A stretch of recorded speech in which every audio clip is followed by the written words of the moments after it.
Michelle. Daniel.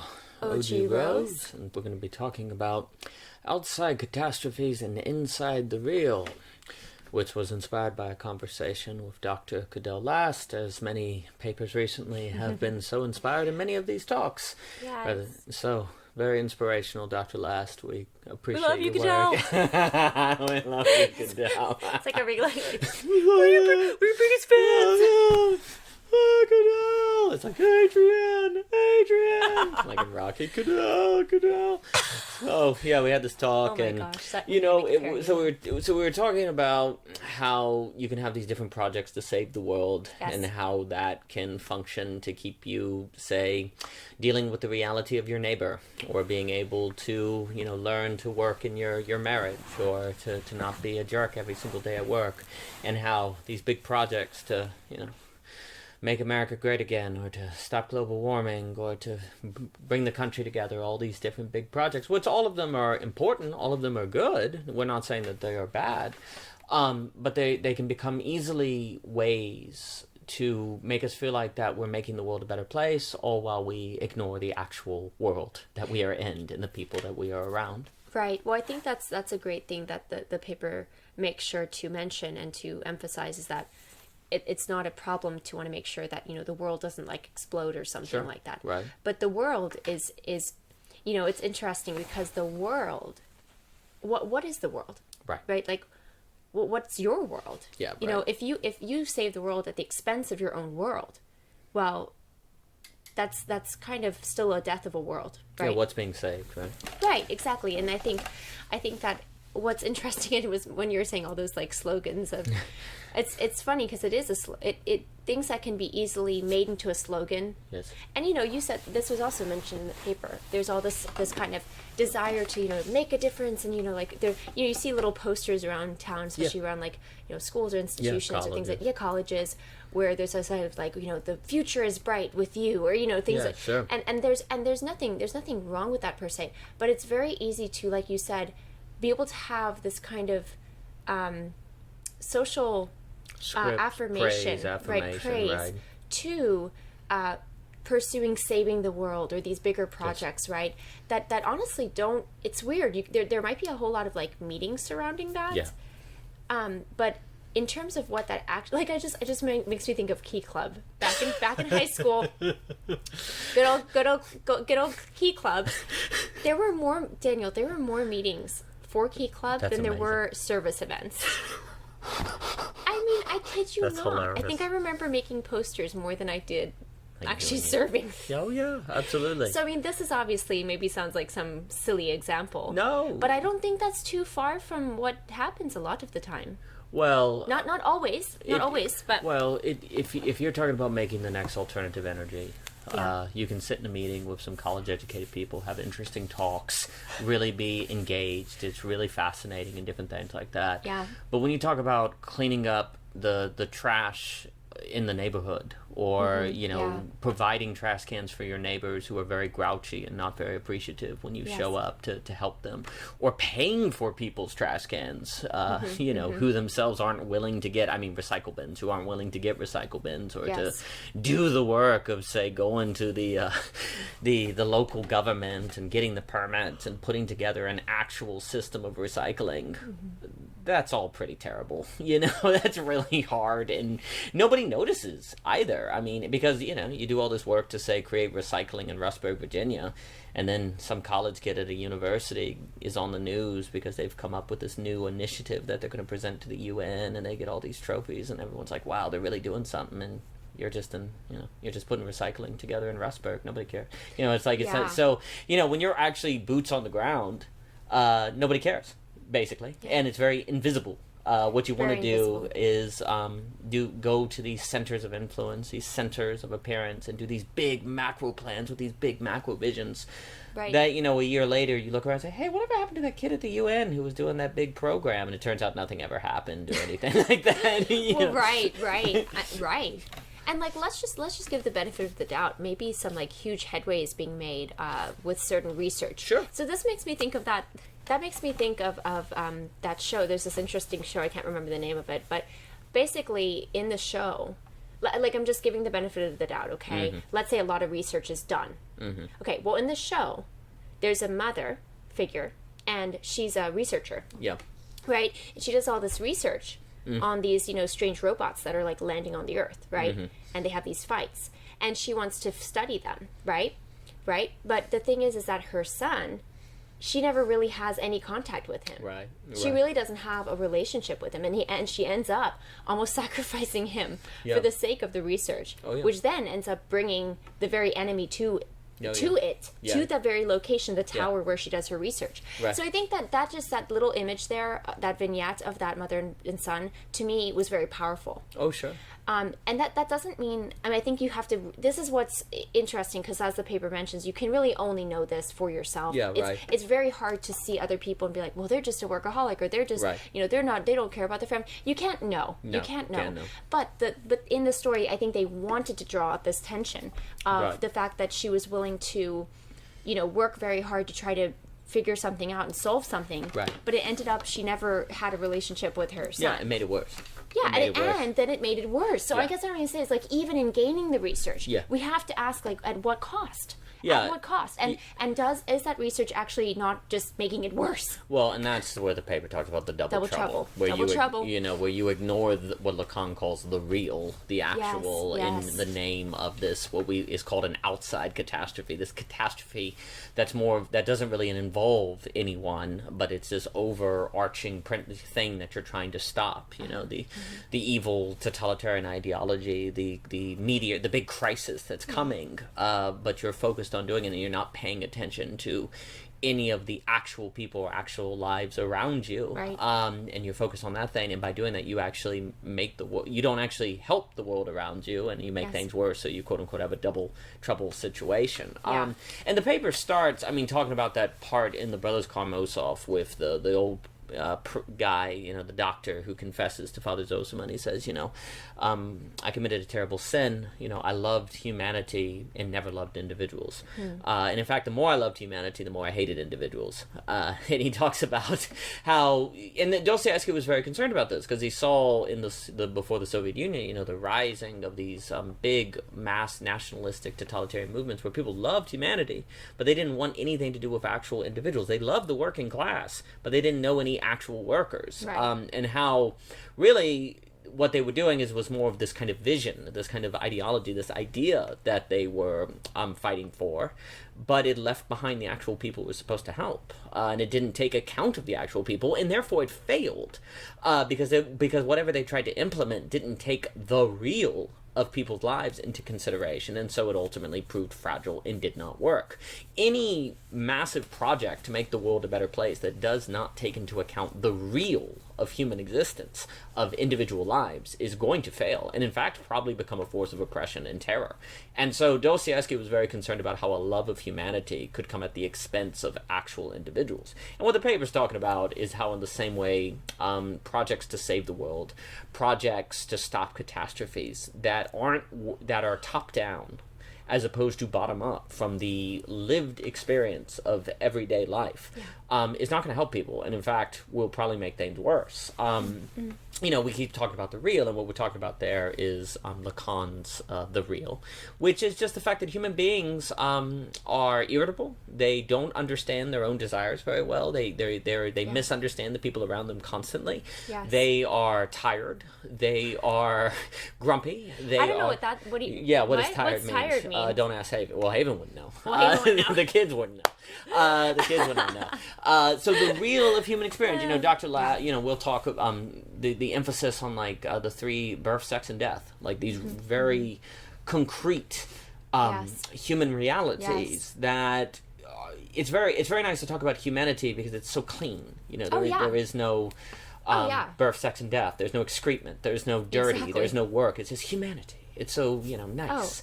But that's why Dostoevsky was so concerned, and Berdyaev and these people, are so concerned about the love of humanity, because you're not dealing with individuals. And if you don't deal with individuals, whatever system or solution or whatever that you construct is going to fail, because it's not addressing the real. And the real always wins.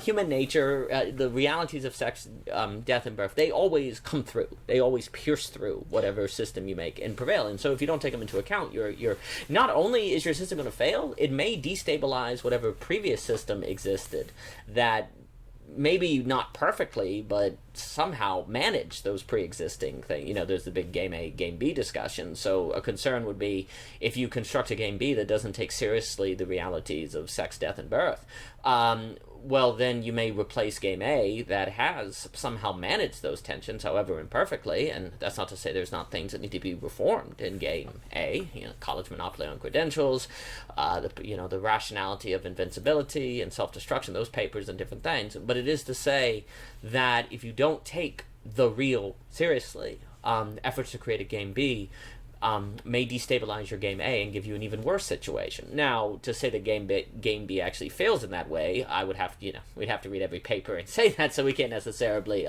make that claim. But generally speaking, the assessment that we're making would applies to any effort to make the world a better place. Rather it be conservatives who believe they're trying to save America, rather it be liberals who believe they're trying to help the society, so on and so forth. Everyone needs to be aware of the temptation of trying to save the world at the expense of the actual world, to save humanity at the expense of individuals. Yeah, no, definitely. I mean, I think it's really can't be. It really can't be stressed enough. Like, as in, it should be stressed more. Right.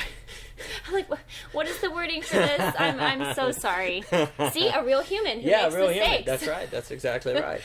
Who fumbles over words. Oh, yes. No, but seriously, I mean, it really, basically just take a yellow highlighter and just circle that a million times. Yes, because the real is hard. Very hard. The real is very, very hard. Yes. It's not, and it's not, I don't know, I think too, there's something about, and you bring this up in the paper, the pressure cooker, right?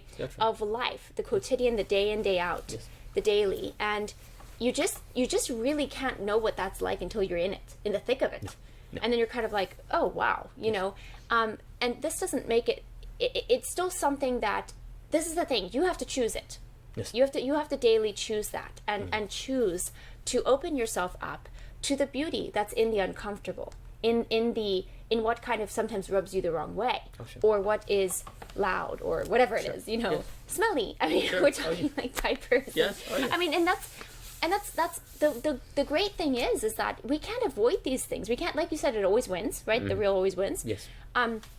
We should not avoid these things at all, because actually that's where you find this insanely robust ability to find it. Really, I guess it's like it really puts you to the challenge to find the beauty in the hard. Yes. Right? To find the worthwhile in the hard. Yes. And when you do that, there's also kind of you get kind of comfortable with the uncomfortable. Yes. In a sense. Yes. You start to be more available to it, I think. Yes. And but the thing is that it's not sexy. No, it's not glamorous. It's not something you can put on your resume. No, I mean, and that's hard. That's a difficult thing, because we're oriented for so much of our life institutionally to be having things that we can say, we did this and we served this way and we did that and we and it's really only recognizable by these kind of like club titles or initiatives that you can write in there. Yes. I mean, the paper will talk about how even it's considered like if you love your family or take care of your family or your neighbors or whatever, it's almost selfish now. Yes. You should be concerned about humanity or the bigger world, and there's this kind of transvaluation, Nietzschean transvaluation, where it's actually loving the abstraction and trying to save humanity is more noble and selfless than trying to take care of the family or to take care of your neighbors or to take care of the real of the person down the street who struggles with alcohol or something like that. I mean, another issue is that when you talk about like stopping global warming, well, that's boom, that's really a big thing, and it sounds like, oh wow, you're really going to save us all. And it's so easy to project into that, so many visions and possibilities. Whereas when you say sitting with your neighbor who's struggling with alcoholism, And the point of the paper is also that arguably it is harder to sit with your neighbor who struggles with alcoholism than to try to stop global warming. Well, right, because see, there's no script for that.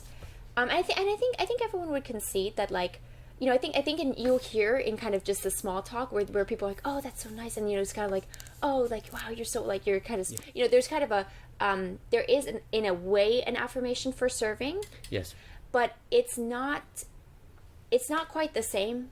No. Because it doesn't have the same feel and kind of like general, because it's sort of like, well, what is that really going to do compared to, you know, helping stop global warming or whatever. That's right. You know, there's just, it feels something so apocalyptic that you can't, That's you know, right. that just gets so much more weight and value.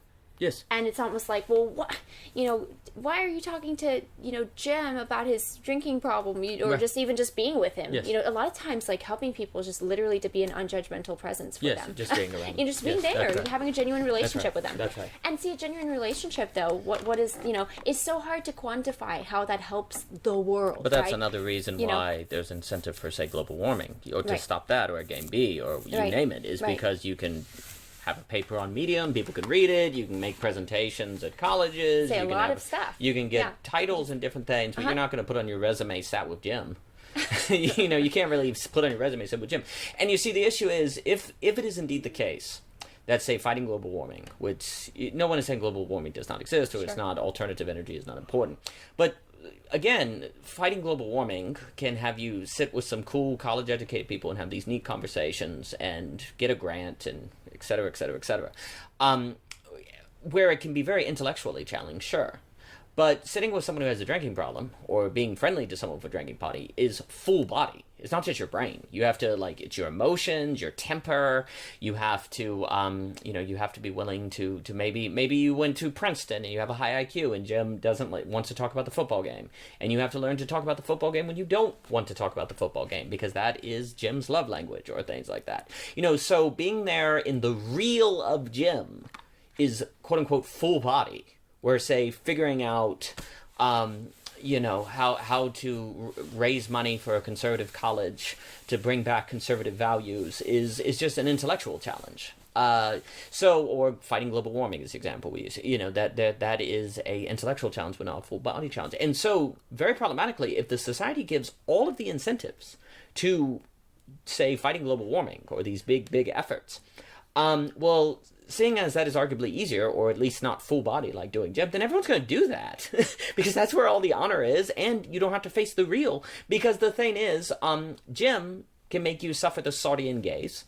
It can make you face the mystery of the other that can reflect back on yourself. There's all of the relational and psychological and existential tensions where you are in Jim's presence, whereas global warming ain't going to do that to you. Right. Game B's not going to do that to you. You know, none of these bigger things are going to make you suffer that psychological pressure cooker. Right, and that's such a good point. I mean, you can't sit with humanity. No. You can only sit with Jim. Yes. And he's looking at you. Yes. Humanity does not look at you. Yes. I mean, yes, there can be abstractions of, like, the world's Jim's reacting to the look on your face, your tone. He gets irritable to you. There's all these dynamics. And there's, like, this abstraction of, like, oh, the world's watching. Yes. Okay, but it's not, there's nobody actually looking at you. Watching. Nobody is looking at you. The world has watched nothing. Yeah, and so it's like, Jim is watching you. Yes. And like you said, he could misinterpret your facial expression. Yes. Yeah, or he smells bad. Or, I mean, I don't know. Yes, maybe you smell bad. Yes. You're worrying about, like, oh, I didn't shower, or something like that. Yes. So it's definitely, or you get, you know, impatience. I mean, gosh, like, just, you're being tested on your patience. Yes. That's yes. Global warming doesn't test your patience. Yeah, exactly. Now you might be like, well, I'm just so anxious to, like, solve this massive problem that might take out humanity and the world. And maybe the local governments frustrate you because they won't listen to your initiative, but it is not the same with the psychological and existential tension. It's quite different. It's quite different. Yes. And the thing is, this is why the paper again makes a very clear thing. There can be a very genuine person who's actually dealing with the realities of, like you said, these, like, you know, your local governments and do this just to be able to make some headway on some sort of, like, let's just say you want to, like, you know, get rid of, like, single-use plastic in your town or something. Sure. That's, you know, you're really on the ground, you're really talking to people. Yes. You know, this is not to say that you can't have some sort of, like, goal that maybe affects a whole community or even the world. But I think it's harder as it gets bigger. The smaller, the more real it's going to be. The bigger, it's not exactly. It's a problem of scale. Yes. The bigger it gets, the harder it is to really be in touch with the real. And when you get smaller, your city or like your county, and then let alone your family,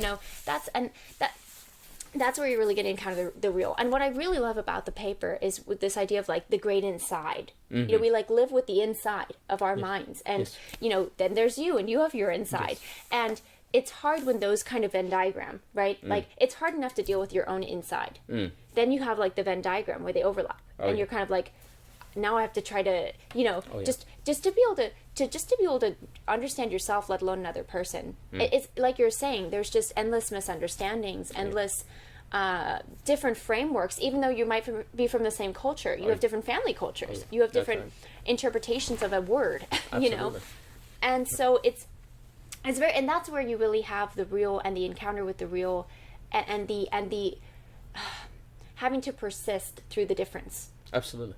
Absolutely. Well, the Russians were so good on this. Chekhov's basically like, you don't understand loved ones. You don't understand loved ones until you understand that they're constantly misunderstanding one another. It's basically the short stories of Chekhov. All the modern literature.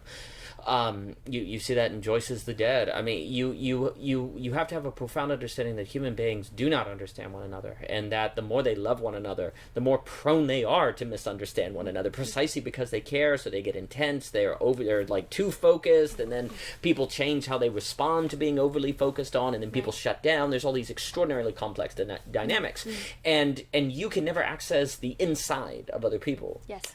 You hardly can access your own inside. Your own inside is arguably the realest thing in the world, because your subjectivity is so real. And the paper's going to talk about the need the issue are these outside catastrophes, where your life is oriented towards solving an outside catastrophe, which is, say, global warming that doesn't take seriously the insides of people or the real. We associate the inside with the Lacanian real.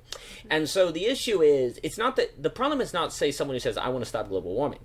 That could be an extremely important thing. Yes. It's the issue of trying to stop global warming as an outside catastrophe, as opposed to an inside catastrophe, which would be one that takes into account the reality, the real of the human beings that you are trying to save, that faces the real, that goes into the real, as opposed to deal with, fight global warming without taking into consideration the real of human life and what people are going through. For example, you want to fight global warming, you say, well, shut down all the coal factories, you say. Well, there are hundreds of families that have been doing coal mining for generations upon generations upon generations. That identity is strongly tied to it.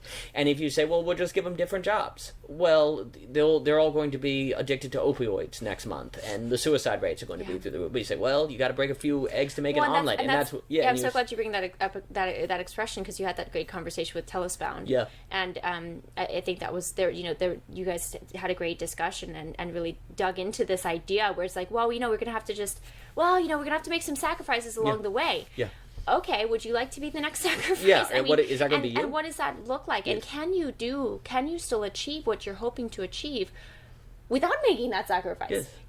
Yes. And do you really feel it? I mean, you're going to get you're going to get tenure at Princeton by putting on the altar the West Virginia coal miners.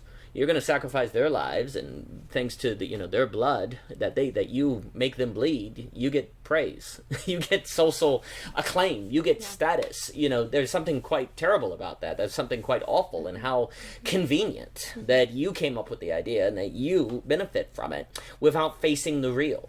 If you're going to literally go into the West Virginia coal mine, you're going to look those people in the eyes, and you're going to face what they feel, that's one thing. What you really need to do is go into those West Virginia towns and figure out the solution that takes their real into account, as opposed to, say, from Princeton or UVA or wherever, come up with ideas on how to stop global warming, and you never go into the real of those West Virginia towns. Or different things like that. Oh, and by the way, if you do that, if you come up with these big plans on how to save the world without ever going into the real of those towns and coming up with alternatives, don't be surprised when there's a giant populist uprising. Don't be surprised when a totalitarian dictator rides into town. Yeah, and I mean, I think this is such an important point. I mean, go and talk to the people. What do they find to be a problem? What do they find to be a solution? It's just the top down is just so honestly, there's kind of a, we know better than you. Yes, which again, like it's hard. I understand. It feels like, well, it's the end of the world. We're talking about the apocalypse, and we have the we have like the paper on that, the death horizon of reason. Exactly. It ends conversation. It ends conversation. It's done. It's done at that point. Yeah, if the world's going to end, you can do anything. Exactly. Yes. But then we become like inhumane for the sake of saving humanity. Oh, it's very ironic. Yes. It's very ironic. Well, the beautiful thing there is you can use the apocalypse to express the real and to indulge in the real without facing it. Mm-hmm. You can be inhumane. You can be terrible. And not have to, you get to express it as moral. You don't have to do the work of facing your real. You just kind of get to indulge in being terrible, and yet it's moral, and yet it's saving things. It's this great kind of sleight of hand that you can get away with. If you're going to go into the West, to use that example, if you're going to go into the West Virginia town, and you're going to talk to people and go, hey, look, we've got to reduce coal mining. It's a big deal, and these are our plans. This is what we can do. This is the new kind of work. And you face their rage, and you face their pain, and you look them in the eyes. All right, well, that would be an example of someone who's going inside the catastrophe, per se. They're going into it. They're going into the people that are going to be paying the price for stopping global warming. And, you'd actually be surprised that if you do that, people can respect you. When you go into their lives and talk to them and like tell them the truth and try to work with them and face their real, that's people can respect it, and people can reason with you. Exactly. It's not easy. That's why people don't do it. And in fact, you will still get tenure at the university if you just come up with the plan from afar, so there can be incentive not to do it. But if you really want to change the world for the better, like really save it, if you really want to help humanity, you have to go individual by individual. You have to go into the real of the individuals and face the real and all of the emotions and pressure cooker that can bring. Yeah, and as you were talking, I was thinking about it's interesting because it's such a matter of the heart. It's interesting because yes, scale will can really make it, get out of hand. As in, like, the larger the scale, the more difficult this is. The more difficult it is to face the real, right? Yes. But it's funny because even in in a marriage or partnership or something, a person can still be doing the avoidance of the real. Oh, absolutely. Even in a literally one-on-one type of dynamic. Yes. And a lot of times, and the paper discusses this, a lot of times this is where, one participant in the marriage or the partnership might be like, they might start to just make these outside catastrophes, very big problems, mountains out of molehills. Yes. Basically, just to avoid the real. Oh, absolutely. It's like now it's just suddenly, it's basically a scapegoating. In a way. Oh yes. To be, and this is the thing that was so hard because the person genuinely believes. It's almost like this self-delusion, which the paper talks about too, where there can be a self-delusion of, no, this is truly a problem. Anyone would be able to see this, Yes. And let's say so it's just like, it's kind of like if you have the one spouse say making some problem out of the other spouse, okay, taking something that they do, nitpicking basically, and then just like blowing it up into this like giant problem. Yes. And you feel very justified because you're like, no, I'm being real. I'm facing their problem. Well, but it's like, no, you're making a problem, so you don't have to face yourself. Well, right? What you're getting at is very important because people love humanity, following Dostoevsky, to avoid individuals. But precisely because humanity is made up of individuals, it seems like you are loving individuals, and you can get away with it. Likewise, when you're trying to solve these outside catastrophes of these big global problems, it seems like you are facing the real because it's the apocalypse. Not, it's like the ultimate real is what it feels like. And so you can get away with trying to solve global warming as a way to avoid facing the real of your spouse and convince even yourself that you're not running from the real because you're facing the apocalypse. So it works as a method of self-deception, and it works as a method of effective escape from the real. And absolutely, you can also create drama in families or relationships, and because drama is quote unquote hard, you can think you're facing the real, but really you're scapegoating, or really you're creating a drama to avoid your participation in creation of the real, or you're also creating a problem actually to suggest that, oh, the reason we have this tension between us is because of X problem, which if we solved, then the tension would go away. Well, anytime you make the problem solvable, you're not dealing with the real, because the real is something you can never solve. It is Only something you can manage. It is something you learn to live with. It's like in the Philosophy of Lack series. It's like learning to integrate with lack, to live with lack, to not get rid of it, but because you can't get rid of it, but to manage it. So there's also a scapegoating mechanism that you're talking about that is a running from the real by suggesting the real is something that is solvable, which is then not really facing it. You're always in this state of just about to get rid of it, and if we're not, it must be the other person's fault because the real is something that can be solved according to that schema. So if it's not solved, well, it must be, you know, someone's fault, and it just happens not to be your fault. It's always the other person's fault. Right. Well, it's just like with the dynamic of the outside, right? The emphasis is on, you know, if we focus on outside catastrophes and don't think about the inside real. Yes. The real inside. Yes. Right. Then what happens is, like you're saying, there's kind of we basically train our brain to always think it's something outside. Yes. But wait, it very likely could be something inside. Yes. You know? Yes. And so it's just, again, if you're having a problem in your marriage or partnership or your friendship or your relationship, it must be the other person. Yeah, that's right. You know, and that's not, but see, the thing is, it's interesting because, like, let's even say that the person's just kind of like, they're always being a jerk every Friday evening or something. Sure. I'm making something up, but like if you know, because maybe they've had a really long work week and da-da. Well, okay, so yes, it's not like to assess. It's like, okay, I don't want them to act like a jerk toward me on Friday evening. Let's just say, okay, but you know what's interesting is you kind of have to really go inside of yourself. Yes, you really have to go inside of yourself because, one, how are you going to talk to them about that would actually be effective? Yes. 2, can you empathize with them about their hard work week? Yes. 3, is there any way that you could perhaps be a part of that managing with them, right? It's not going to be a solution, though it will feel there's some type of resolution in that, I suppose, if you will, in the managing. And so it's like there's something about that the having to go inside that is so pivotal to dealing with something that's kind of like in the inside of the other person, right? Because the person's acting that way because of something that's inside of them. Yes. Right? It's inside of them. Yes. So you can't it's like trying to mix oil and water to try to do, like, you're using an outside thing by just saying, like, it's your fault and everything would be better if you just didn't act this way. Okay. Well, okay. That's fine. There's some, it's kind of like the idea that there's some validity to these outside catastrophes, of course, but it's really about, like, how we manage them. And like you're saying, if we have to do it from the inside perspective, the real inside, because if we don't, it's almost like trying to use, I don't know, it's like trying to, you know, it's like the inside is French. Let's just say the inside is French and the outside is, I don't know, Persian or something, like the language, and you're trying to, like, get those two things to communicate. It's extremely difficult. It's like trying to talk to your inside with an outside language. It's the I think there's a lot of confusion there, and I think the inside has to be gone into, because even if you're trying to propose some management with another person about how maybe they're behaving toward you or something, you have to go inside yourself. Yes. And you have to also, like, even the idea of going inside yourself and saying, I need to talk to my spouse or my partner about this. That's a step. You know, that's an inside step.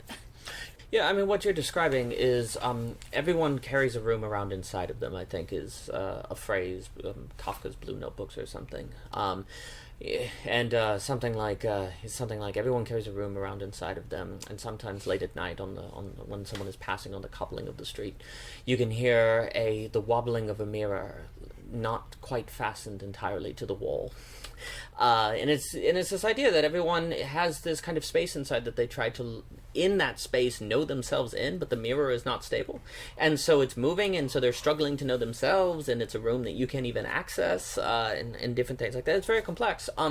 But you need to somehow figure out how to communicate that with them in a way that is going to cross the divide. Yeah. Like you said, they're talking Persian, or, you know, you're talking English, and you've got to figure out how to find enough of a overlap so you can talk with them, and it's the most complex and difficult problem in the world.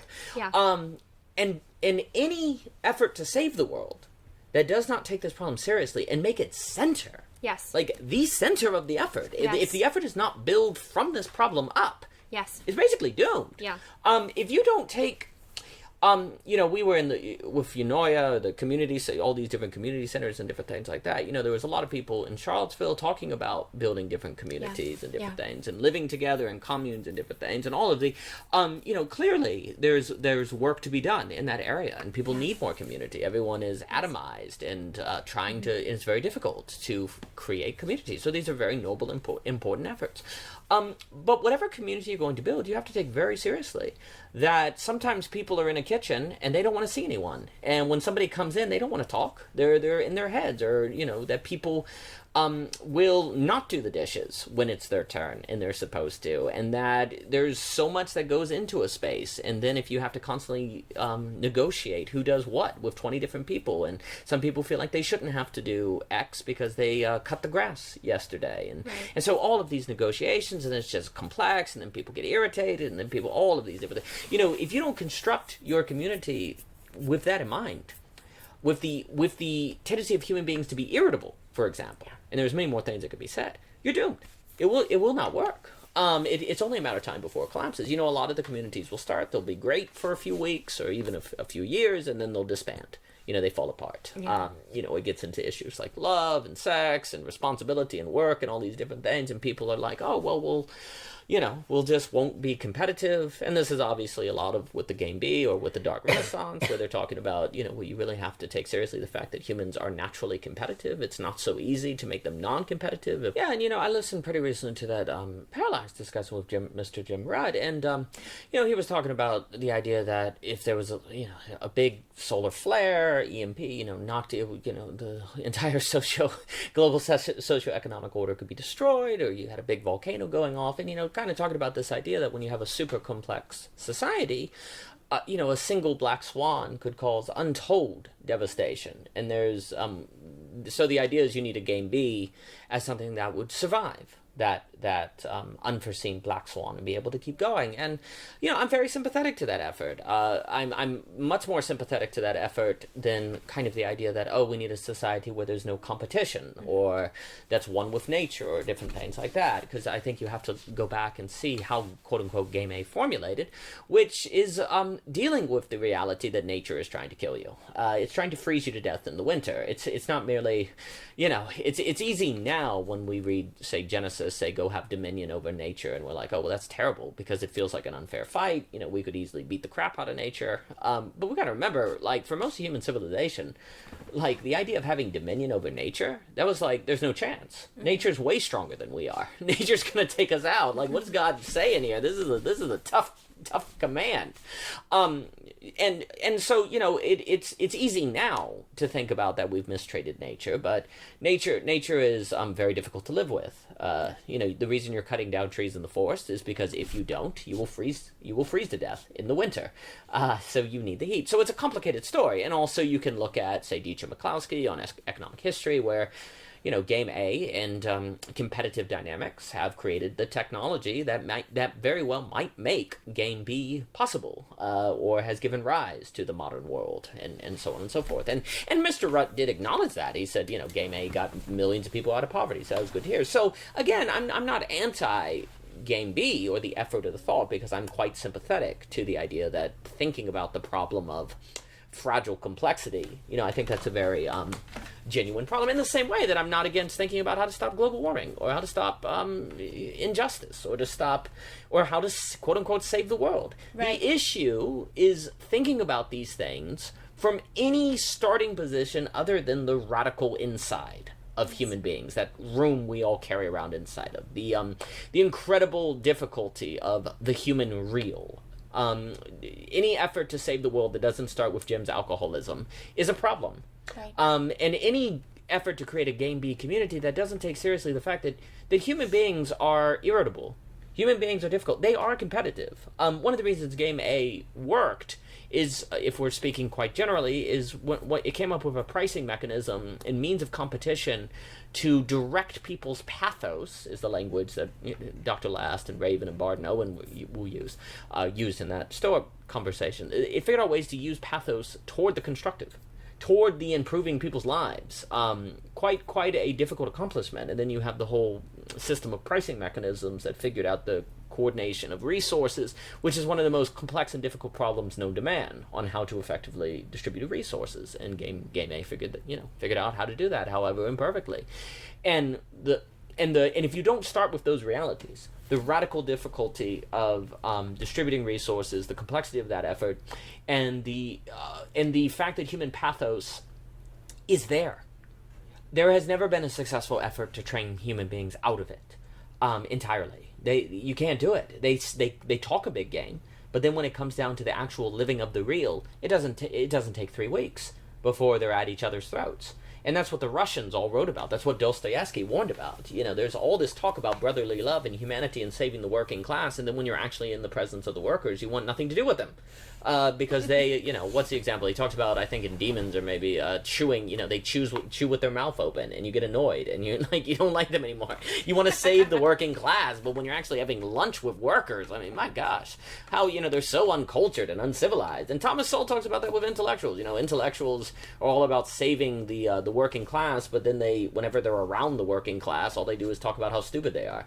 And that's the kind of dynamic that you have to really, really take seriously if you're going to truly make a difference in this world, if you're truly going to save it. If you don't take seriously the fact that it's human nature to talk about saving the working class and yet to hate workers, that it's human nature to talk about how great it would be to live together in a community and then in 3 weeks hate everyone in the community, if you don't take that reality incredibly seriously and start with that reality, then all you're going to be doing is trying to solve an outside catastrophe, an abstraction, which won't make a difference, and in fact could make things worse and give rise to a double trouble situation.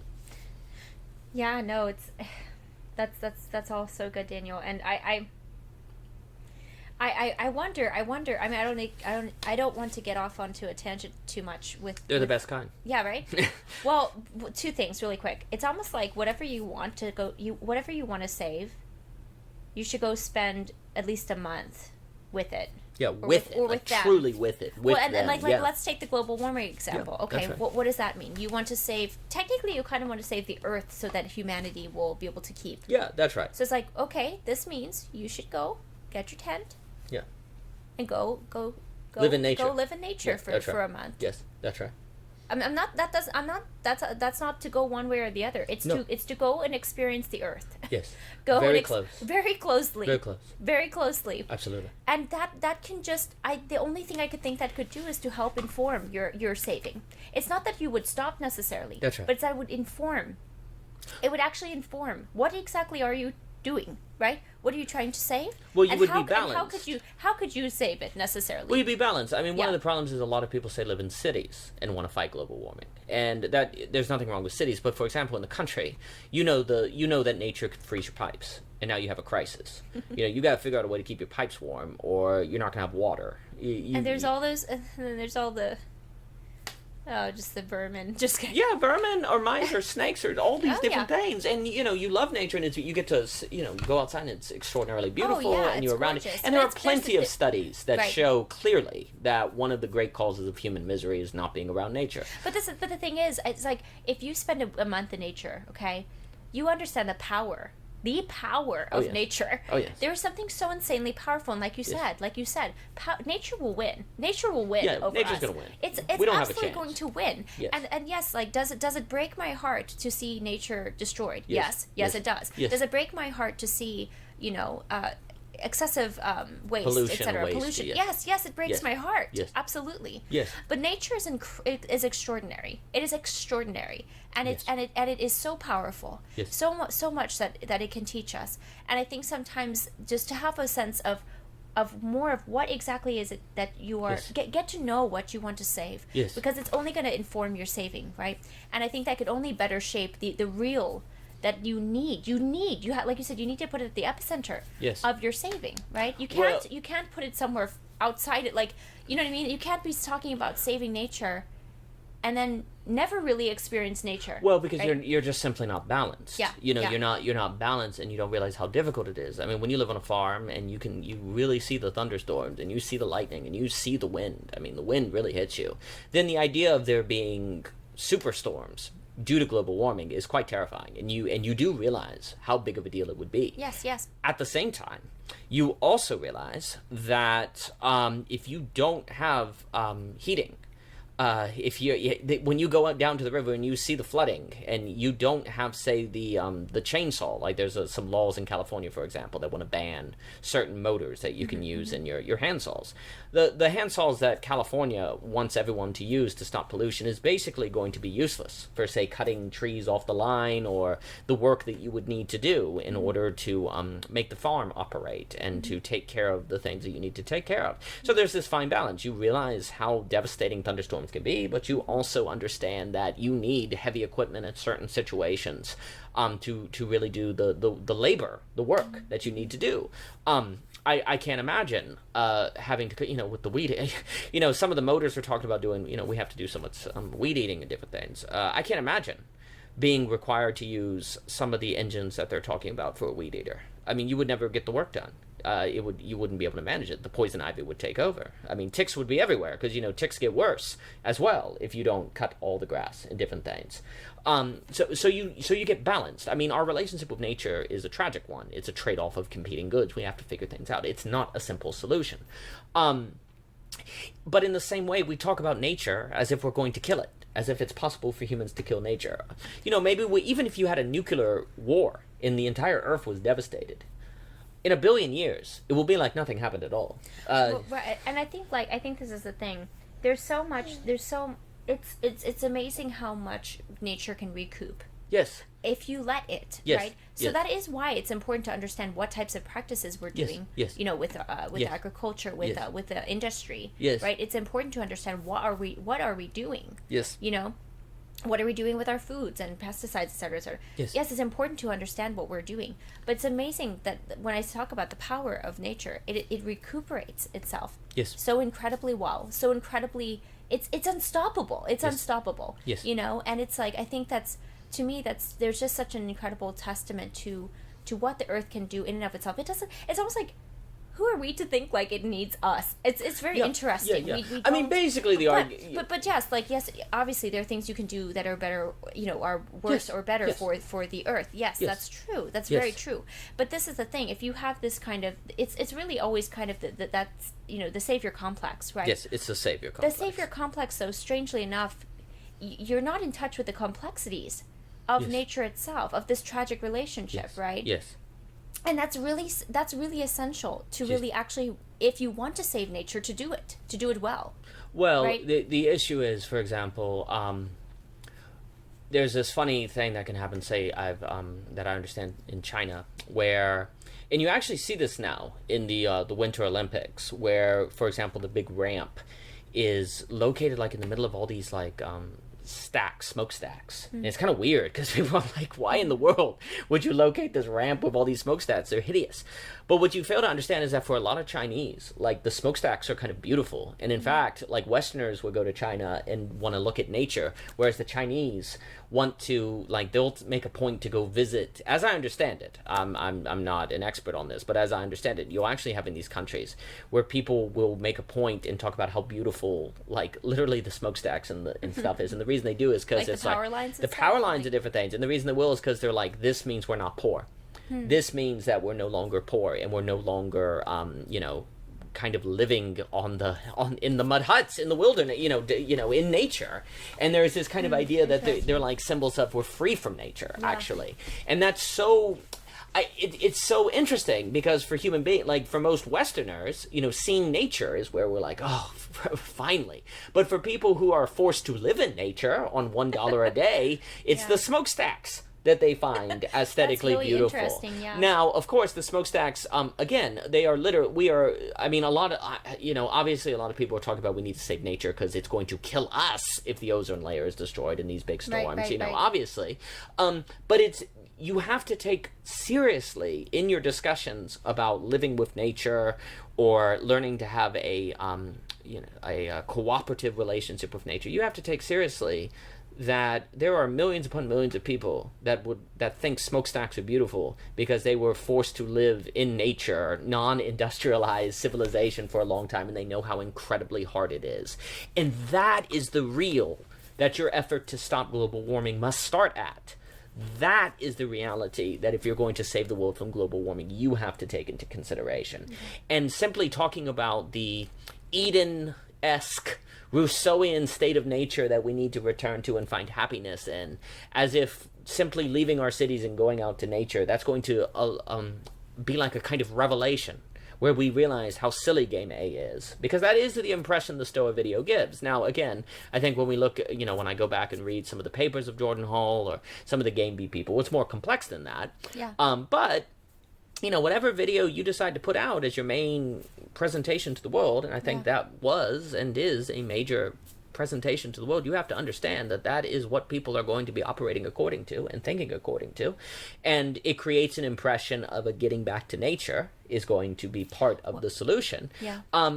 But that at least creates the impression that you're not taking seriously the real, that there are millions of Chinese people who think that smokestacks are beautiful because they grew up in a nature that beat the crap out of them. Yeah, no, absolutely. And I think too, like, maybe the reason why people don't want to talk about this is because they don't want to come across like, because even to discuss this idea, right? Yes. It can be like, well, I don't want anyone to think I don't like nature. Exactly. Or like, that's right. And it's like, I mean, I will have two hands up on nature. I love nature. I also know what it's like to take care of a garden in 90-degree weather. Yes. And there's no shade. And the deer eat everything. And then the deer eat everything. Yeah, they don't care. It's like, so it's and that doesn't take away from my love of nature. That's right. But it's I'm in touch with the sweat, the blood, sweat, and tears of nature, right? Yes. You if you're going to make something in nature, yes, it's hard. Nature will take it. Nature doesn't care. Yeah. Well, and for so example, if you don't, and I still love nature, but yes, I'm more in touch with the reality of it too. So you're balanced. You become balanced in your expectations. Yes, you realize that you must build a fence. You cannot just grow the tomatoes and expect the deer not to eat them. The real requires you to build a fence. And so you build a fence. So that's part of the real. So you plan according to the real. Yes, you can't, because if you don't, then like you're saying, you don't build a fence. Being in touch with the real gives you practical understandings of what you need to do. Yes, and that's what we're saying with building communities. Right. The practical of living in communities with people makes you realize that the competitive pathos of human beings doesn't go away. You can't train it away. You can lessen it, you can learn from it, but it's there. People who love each other, if they're constantly around each other for a week, will get to the point where they can't stand one another. That's how human beings are. And you have to learn and accept that dynamic so that you don't take it personally when they're irritated, so that you know like the boundaries and you negotiate all these things. All of this talk about knowing the real is to plan better. It's to make the efforts. It's precisely to make the efforts to stop global warming or to do a game B or alternative communities or to stop injustice or so on and so forth. It's precisely to make them work. Exactly. To do it actually well. To actually do it. To this be able is to not. do it. There's a difference between saying, "Oh, therefore, don't do it," right, and a different effort to say, "Oh, well, if you're going to do it, then it's got to be real. You've got to really do it." And that's where the end of Reconstructing A to Z talks about the real choice. If you're gonna fight global warming, then it must be real. It must be from the ground up. It must be from the reality that millions of Chinese people think smokestacks are beautiful. It must be from that reality. And also, when we're talking about the deer example with the garden, the tragic situation is realizing, for example, you can be in a situation where you realize that if you don't say shoot the deer, they're going to they're going to eat your garden. And let's say you go back to the pioneer age. Let's say that if you lose your garden, your kids starve, right? You don't want to kill the deer. And there's a lot of people that say, you don't kill deer. That's horrible. How can you be such a monster to even mention that? But you realize that it's not so simple. Exactly. In that situation, you have to make a hard choice. And simple moral platitudes from the outside, as opposed to from the inside, are just, they're not in touch with the real and the difficult. The real is where you encounter the difficult. And you really only do real thinking from the real. There is no real thinking about a situation except from the real of it, because you're just dealing with abstractions. It's you have to go to the concretion, as Hegel talks about. We talked about the phenomenological pragmatism. You only really encounter the idea from the actual, from the particular, from the real. You only encounter the real of what it will take to stop global warming from the encounter with the Chinese person who finds the smokestacks beautiful, from the reality that deer are eating your tomatoes, from the reality that pipes freeze in the winter. it is from those realities that you have to operate from. It is from the reality of human pathos. And of course everyone, well, and you were also talking about how, like, you kind of feel bad for even saying the possibility of global warming being used to escape the real. But that was a point of Dostoevsky as well. Like, you feel bad to say that you shouldn't love humanity. Like, the entire doctrine of loving humanity creates a moral system where any critique of it makes you a horrible person. And so, therefore, no one says anything. Therefore, everyone loves humanity. Therefore, individuals are not taken care of. Yeah. Therefore, the social order falls apart. Right. Well, and that's how, like, two quick points to that is, like, one, you know, well, I'm like, do I tell this little story or not? I'll tell a very quick little story, okay? Please. Very quick little story. Back when we were at UVA, went to the amphitheater to watch a film by IJM, I think it's International Justice Missions or something like that. And, you know, they had projected it on the giant screen there outside at this outdoor theater. And I was there with Mary-Lise and Joanna. I'll never forget it. Never forget it. Watch this film about a woman and her children who basically became like basically a work slave, you know. But why was she a work slave? You know, why had she become a work slave? She'd been tricked into that job. But the only reason she was looking for that job is because her husband left her. Right. And I just stood there crying my eyes out because, I don't know, I'm a very sensitive person, crying my eyes out, you know, hugging Mary-Lise and Joanna. And I think to myself, like, I had this huge epiphany in that moment. Because I was like, how can this be? Like, how can these like seemingly systemic injustices happen? And like, what in the world do we do about this? Like, what do we do about just the general category of, you know, work slaves? Okay, how can this be? And you know, it was, and then I had this major moment where I was like, if that husband hadn't have left his wife, she would not be put in that situation, in that vulnerable position. That's right. And there was this huge, it was like, I cannot describe it to you, Daniel. It was like this huge moment for me of realizing the profound impacts of the overlooked positions and roles of a husband and of a wife and of a family. Oh, yeah. Yeah. And, I mean, I've always known that, but in that moment, it was just so powerful to me. Absolutely. About how the overlooked roles that are sustained and managed, right, to use the language, make huge differences, worldwide differences. And I think that just, to me, I'm very thankful I had that realization. It doesn't take away from IJM's, obviously they're an initiative, right? Sure. They help, they truly go and help people, right? But they also understand, you know, why the family, the neighbor, right? And this is where I'll tie into religion a bit here, because the paper does touch on religion. I mean, there is something to it, right? That Jesus would say, love your neighbor as yourself. Yes. It's not love humanity as yourself. Not love your neighbor. It's your neighbor. It's your neighbor who, you know, who turns their music up too loud on at night. And, you know, your neighbor who, like, you know, when he cuts his yard, he accidentally, like, whacks your bush or something. Yes, you know? Yes, and he comes over when you don't want to see anyone. Exactly. Yes. So it's like, I just think these two things, to me, I think are important to this discussion, because it kind of puts the real back into focus and why it's so important. Because if you don't get the small scale, well, to heck with the big scale. The big scale is blowing up. Yes. And it all comes from that little, that kind of small, overlooked place. Yes. Well, the problem is there's a lot of incentives to be someone who starts an organization that helps stop slave work, but not someone who would go into a marriage situation to help the couple stay together. Well, see, and that's the thing. If you end up doing that, it looks like you didn't do anything. That's the problem, and so then you do need the organization to do that work. I think, you know, you mentioned, which doesn't mean the organization is bad. No. But it means that. It's a ripple effect, right? It's a ripple effect. And those things, you know, because we live in a fallen world, like there are going to need to be those. It's almost like it's the double trouble thing, right? You know, right? But it's like if the focus could really be, and truly the closest small, I want to say small, the most overlooked. I'll say this. That's the good language. Yes, small's not. Yeah. Well, it's small because it's kind of invisible. It's your great inside, right? Yes. That is the most easily overlooked thing that will always look like you're doing nothing to improve, right? That's right. But yet it's going to change your relationships, it's going to change your family, it's going to change your society, your county or whatever, your community, and then ultimately that changes out to the world as well, right? Ripple effects either way, good or bad. Well, you mentioned religions. I think one of the great insights that many religions had is that human beings, they rather be someone who, if we use this example from the international justice missions, religions understood that we rather be people who say start organizations that help women who are in enslavement situations versus be people that stop husbands from leaving their wives.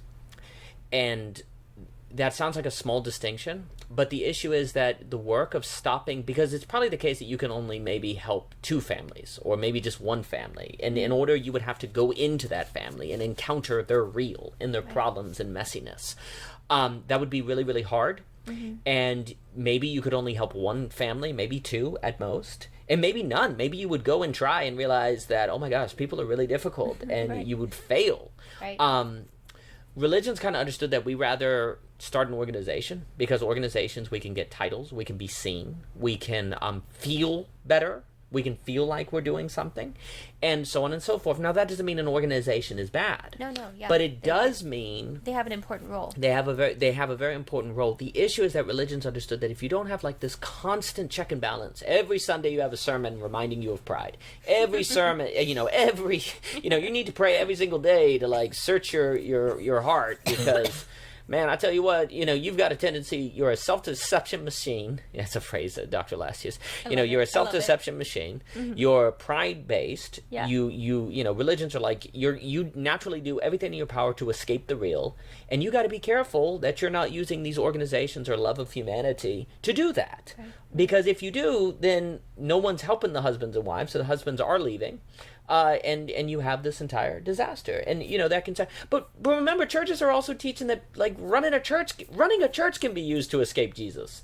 This is not a critique that's just limited toward secular organizations. I mean, oh no, the church, the religions are also perpetually skeptical of themselves and using the religions to escape God. And to escape doing what Jesus teaches.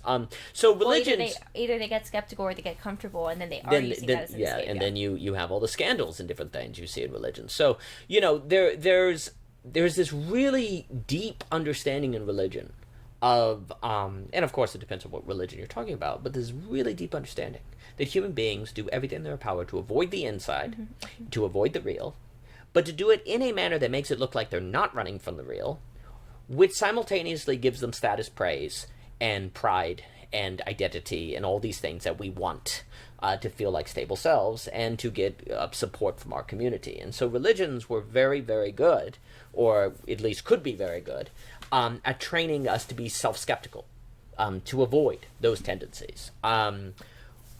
We have kind of lost that, and that's a problem. That is a really big problem, and we've got to be aware of not anymore really...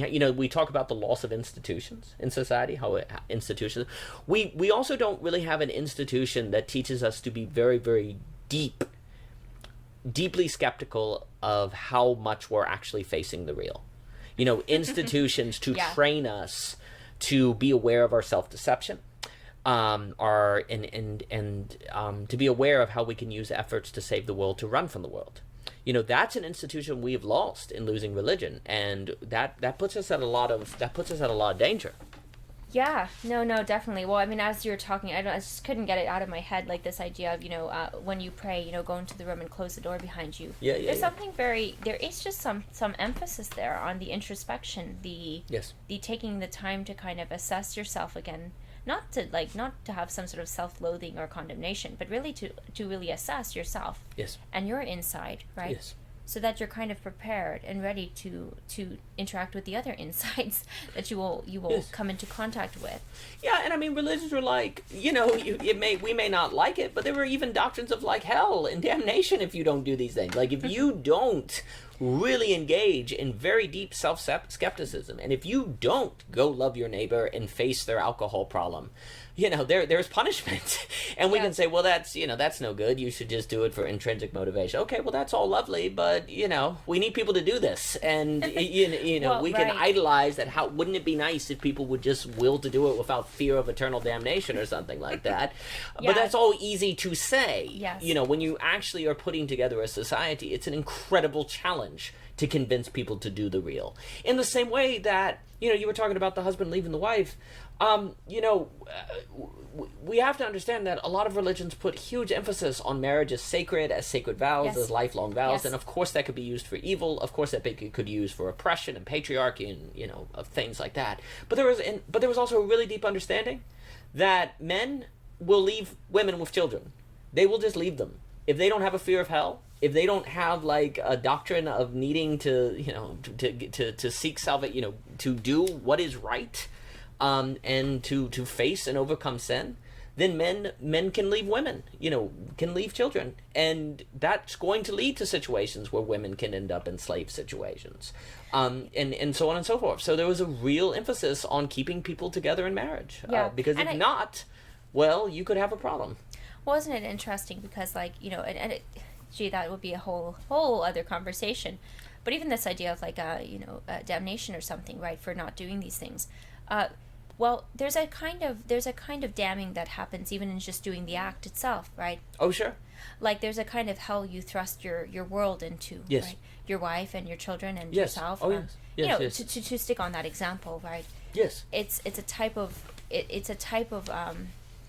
because there's kind of an interesting idea hell of does time. happen if you do these things. Right. Well, and you can kind of run away from it as long as you want to, but if yes. you really sit with yourself, you realize, well, gee, I did destroy something. Yes. I did destroy yes. something. Yes. And that's not that there's no grace or hope or reconciliation or yes. something like that, but I think that really helps too to understand why does religion talk about these things yes. as these consequences, right? Yes. Well, it's because there's causality, yes. there's so even if you want to think about it in that way, right, where it's almost well, maybe religion's, if somebody has a perspective that's going too far with it, right? Sure. Well, the reason why though there is this idea of there's a causation, there's a type of domino, right? Yes. This is why it needs to kind of be, like you're saying, emphasized, or at least hey, this is the possibilities here for that, because yes. It's sort of like a remembrance of basically just natural consequence, basically, yes. like natural yes. law in a sense. Yes. It's like you drop a ball, do you think that's wrong that it falls? Right. Oh no, there's a natural consequence. So, and I think we get very removed from that. We get very removed from that, more and more and more so, by technologies. Now, that goes into something else. But what I just want to say really quick is that, it's always important to kind of keep in touch with the real too, because as technologies advance, they're always going to be taking us away from the real, right? Absolutely. And that's why perhaps Game B's well, look, we'll just get rid of all of those now, and we'll just go back to the very real of nature and yes. without them. Okay, but what if you could? Why not think about a way to do both? In a sense, to be able to keep and focus the real and realize that the technologies can be used as tools. Sure, and I think a lot of the Game B people, that is what they say they want to do. Yeah. And, Cadell has the piece on the game A/B, and this kind of idea and this dynamic. Yeah. And, again, no one thinks that they are making the mistakes that we are describing. The issue is that we are so full of self-deception and so full of paradoxical psychological acrobats to escape looking at the real that we have to be very, very, very aware of how easy it is for us to fall into these mistakes, even if we are not aware of it. And any talk of overcoming competition, getting back to nature, stopping global warming, stopping injustice, all of these things can easily be incorporated into mechanisms of avoiding the real. And that's what we have to be aware of, because if we do that, then we could cause a double trouble, where because we try to stop global warming without taking seriously the real, we both make the lives of individuals worse, and we make global warming worse. We double the trouble. we end up, it's like first things first, second things, Yeah, the Lewis principle. The thing that's also very interesting that I'll note is very interesting, say, in Christianity, where the option of humanity saving the world is taken off the table. Jesus already did it. Now you just take care of the elderly, the orphans, the poor, the widows, and the widows. It's like, okay, you're not saving the world. Jesus did that. You're just going to wait for him to come back and tell people about it. And meanwhile, you're going to take care of the poor, the elderly, raise the children. Be a good husband, be a good wife, and do the real. It's very, very interesting how now you get this. Unfortunately, there can be the Great Commission in Christianity, which can turn unintentionally into a doctrine of saving the world, because everyone needs to know about Jesus, and I'm not saying that's necessarily a bad thing, but really, what's very interesting is religions kind of can take the idea of saving the world off the table and make you instead focus on the real, or really kind of put the moral weight on doing the real.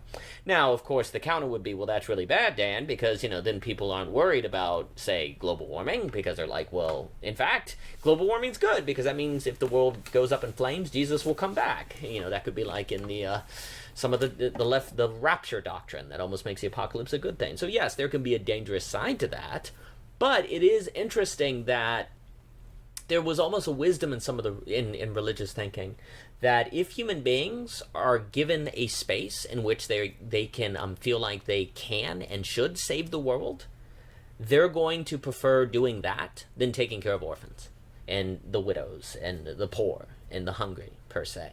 That's what they're naturally going to focus on, because it's an easy way for the ego to convince itself that it's doing something good, all while it's actually avoiding the real. I just, as you were talking, I was thinking about, I don't know why this came to my head, but it's related, I promise, I think. Good. Those are the fun ones. We're not sure if it's going to tie together. It makes it fun. Yeah.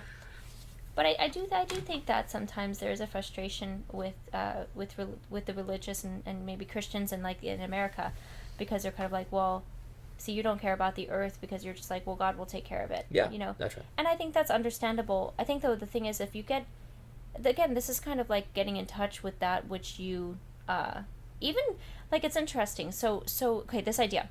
We've got a savior, so we don't actually have to be the savior. Newsflash, we can actually never be the savior. Yeah, that's right. It's like you couldn't do it anyway. Right, so that's good. I think that's a really great thing about religion, actually. Sure. I think that's really good. I think, though, what's interesting is almost like okay, so that's that. So now, what exactly are you saving, right? What are you saving anything at all?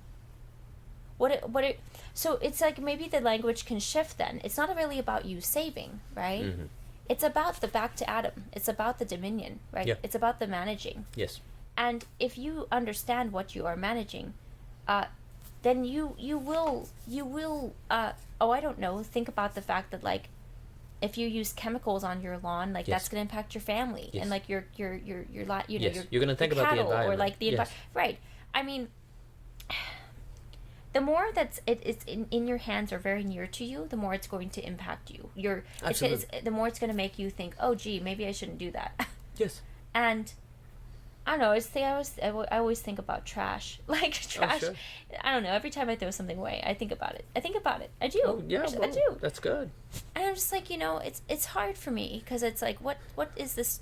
What are all these little, filled up little bags that are like little seeds being planted into the ground? Right. And it's like, what exactly are we doing? Right. But see, it's just sort of taken away, so we don't deal with it ourselves, right? That's right. But a lot of the real is actually, like, if we were to really be honest about it, the real is actually to deal with your own trash. Yes. Right? Yes. That's what it means. Nobody's taking it away. You have to do something with it. Right. That's right. And I think in some ways, we have to kind of be willing to go back to that place of dealing with our scraps. Yes. And our trash. Yes. And, I told you that funny little line about, like, finding the sacred in the scraps, right? Yes. And I think too, when we have to face that, we can actually see that there's something kind of strangely holy about it, but we have to figure out what to do with it. Yes. But there's something kind of, I don't know, there's something kind of, when you can figure out what to do with it yourself, there can be something of I don't know how to put this, an understanding of the cycle, actually, of the world itself and of life itself, right? I mean, I think about this when I cook, and there's scraps, right? There's scraps, and I don't know why, they're just so beautiful to me, like onion skins and, like, bell pepper seed heads and things like that. And it's like these things go back into the earth, and they make the soil again to make flowers grow, to make the grass grow. And I think there's something about that idea of just kind of like understanding and recognizing this cycle even the trash itself and being willing to face it, but also seeing how it's actually sustaining life too. Yes. That is Yes. is so vital, right, in this kind of discussion. Well, I mean, what you're talking about there makes me think of accepting that the real is part of life, that the scraps make life, that they are part of life, and figuring out how to do, how to manage the scraps and to think about the scraps. Like, that is necessary for life. In the same way that taking seriously the real and what you're going to do with your trash, what you're going to do with your real, how you're going to live with your real, how you are not going to simply train it away or evolve to some sort of higher consciousness where you no longer, have the pathologies of the human being, and if you do, then you've probably self-selected into a community of people that are similar enough into their personality that you can have a sort of a co-op Game B community that works because you're all similar enough. I mean, by virtue of one, if you start a Game B community, there's probably the very fact that someone would want to join that would mean there's a self-selection there. Right. That would increase the like. It may easily work, but then the issue is scaling it to people. A system that requires people to believe in it to work is more of an ideology. To really be a system, it has to work for people that don't believe in it, that don't like it even, who think it's stupid. A system is only as good as it works for the person who thinks it's dumb. And that's the great challenge. That's the great difficulty. That's why, the price system and Game A, all these different things, that's why it's kind of miraculous that it figured out ways to deal with that. Not perfectly, and perhaps now very, very problematically, because it's created giant corporate entities, all these theoretic game theory problems, Nash equilibriums. I mean, it's a whole different discussion, but that gets us into the question if we need to reform Game A or replace Game A with Game B. That's actually, to me, kind of the massive question. Is it an issue? Is what we need reform or replacement? That's the big question. But the issue is that you're not going to successfully create alternative communities, solve global warming, have an effective family, stop people from leaving their wives, so on and so forth, like you mentioned, unless you learn unless you incorporate the scraps into your thinking, unless you think about the trash. Right, and I will get back to the point really, really quick, because I don't know if I tied it into why I even brought that point up in the first place, but the dominion, right? Now you're not going to be the savior because you can't be. You're going to manage. Yes. But actually, the fact that you have a savior, there's something like the sheer grace in that is like, wow, why would I not want to take care of the earth? Sure. Because it's like this is made. If we're thinking from a Christian theological perspective, this is made in the image of, I'm made in the image of God, and this is His creation. Yes. And it's gorgeous. Yes. And it's powerful. Well, but that's the double action, so, and that's where in Genesis, when it talks about dominion, it means something close. Vegan Groin's very good at that. It's not. It doesn't mean dominance at all. It means stewardship. It means taking care of. It means you are responsible for. And basically it's interesting because dominion is like dominoes. Remember we talked about the whole idea of it's a domino effect. Yes. So if you have dominion, you know the dominoes of the nature. Yes. That which you. And if you do one thing wrong, the whole thing can come toppling over and fall. And if you leave that fence open, man, your deers are gonna get. Yeah, and so the key plants. also is if God's like you have dominion over the earth, it's like keep it this way. This is paradise. I mean, and the key notion is that man didn't keep dominion over the earth. They fell. They messed up. They didn't do what they were supposed to do. So, if anything, the idea of dominion over the earth means be an environmentalist. And the other thing too, I've never met anyone, never met a single person who is not all in for alternative energy. Never met a single one. They don't like paying for gas. The issue is that they don't see an alternative. They don't see they feel like if we're talking Lynchburg, Virginia, I've never met anyone who hates nature. I've never met anyone who's not for reducing pollution. But there's the real of going to work. There's the real of needing a way to get to work to take care of their family. There's the real of not having an alternative, but driving the car to get there. But they feel like a lot of people talking to them about global warming are just oblivious because they walk to work, say, from a cosmopolitan area. Or they bike to work. Or they bike to Use work. their bicycle or And also they do white-collar jobs where they get free lunch. They don't have to unload trucks and, come home with aching legs at the end of the day. So that's just an example of where if people who cared about global warming spoke from a place of the real, of people who cannot escape gas, then the conversation would be much more effective. In the same way that when you speak from the real of individual lives, about saving humanity, about loving humanity, then it can mean something. But otherwise, if you're not speaking from the real of individuals, your love of humanity, as Dostoevsky understood, is likely to become a force of destruction. Yeah. Likewise, 100%. if you're not talking from the real of human pathology, then your effort to make a gain B or a better world or whatever is likely just simply to destabilize the systems that are in place to manage human pathologies, and therefore it's going to be like opening Pandora's box. It's going to make things worse. If you're not speaking from the real of the fact that people cannot escape using gas, then your efforts to solve global warming will probably just inspire a lot of people into popularism and voting for a totalitarian dictator. So all of this is our emphasis on the real and working from the real is not for the sake to say that the efforts to solve these problems should not be occurring.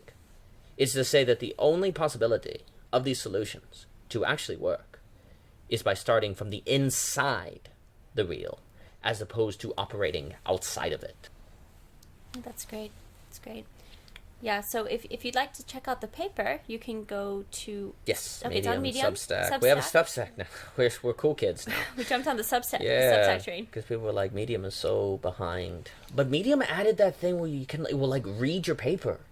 It's got like an audio function now where we'll read the paper for you. That's pretty amazing. So here's our major plug for Medium. Oh, I guess it is. I'm telling you, I was about to leave Medium and I was like, what is this? It'll read you a paper? Yeah, we'll read the paper. It's like a little audio thing at the top. Okay, it's a big plus. Yes. It started like 2 weeks ago. It blew my mind. Well, that's great. So Medium. And there's a YouTube audio summary. Yeah, the audio summary on YouTube, things.